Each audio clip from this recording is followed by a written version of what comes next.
স্ত্রীর সাথে দীর্ঘ সময় সহবাস করতে চাইলে সহবাসের 10 মিনিট আগে এই একটি আমল করুন, ইনশাআল্লাহ অলৌকিক ফলাফল পাবেন।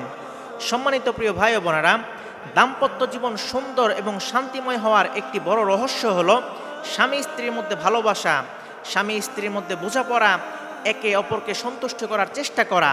কিন্তু দুঃখের বিষয় হলো অনেক সময় দেখা যায় বিয়ে হয়েছে, সব কিছু ঠিকই আছে, কিন্তু স্বামী সহবাসে অক্ষম। দেখা যায় ইচ্ছে থাকা সত্ত্বেও দীর্ঘ সময় ধরে নিজেকে ধরে রাখা যায় না, যার কারণে স্বামী বা স্ত্রী কেউই পরিপূর্ণভাবে তৃপ্তি পায় না। এই সমস্যাটি এমন এক সমস্যা যা মানুষ লজ্জায় কাউকে বলতে পারে না, ভিতরে ভিতরে কষ্ট পায়, মানসিকভাবে ভেঙে পড়ে, সংসারের মধ্যে অশান্তি সৃষ্টি হয়। একটা কথা মনে রাখবেন, শক্তি, সামর্থ্য এবং ক্ষমতা একমাত্র আল্লাহ তাআলার হাতেই। দাম্পত্য জীবন হলো ইবাদতের একটি অংশ। হালাল পথে আল্লাহ তাআলার কাছে সাহায্য চাইলে আল্লাহ তাআলা কখনো বান্দাকে খালি হাতে ফিরিয়ে দেন না।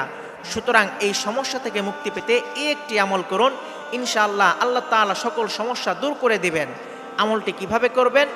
সহবাসের 10 মিনিট আগে আল্লাহ তাআলার এই পবিত্র দুটি নাম 11 বার করে পাঠ করবেন। সেই দুটি নাম হচ্ছে ইয়া কবিয়্যু ইয়া মাতিনু, ইয়া কবিয়্যু ইয়া মাতিনু। এই পবিত্র দুটি নাম 11 বার করে পাঠ করবেন।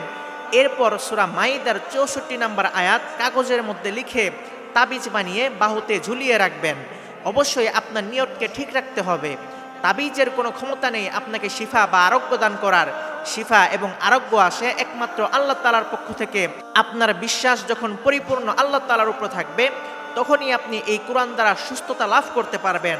সুতরাং আপনি যদি ইয়াকিনের সাথে এই একটি আমল করতে পারেন, ইনশাআল্লাহ আপনার দুর্বলতা কেটে যাবে, দীর্ঘ সময় ধরে নিজেকে ধরে রাখা সহজ হবে, দাম্পত্য জীবনে তৃপ্তি এবং শান্তি আসবে, স্বামী স্ত্রীর সম্পর্ক আরও মধুর হবে।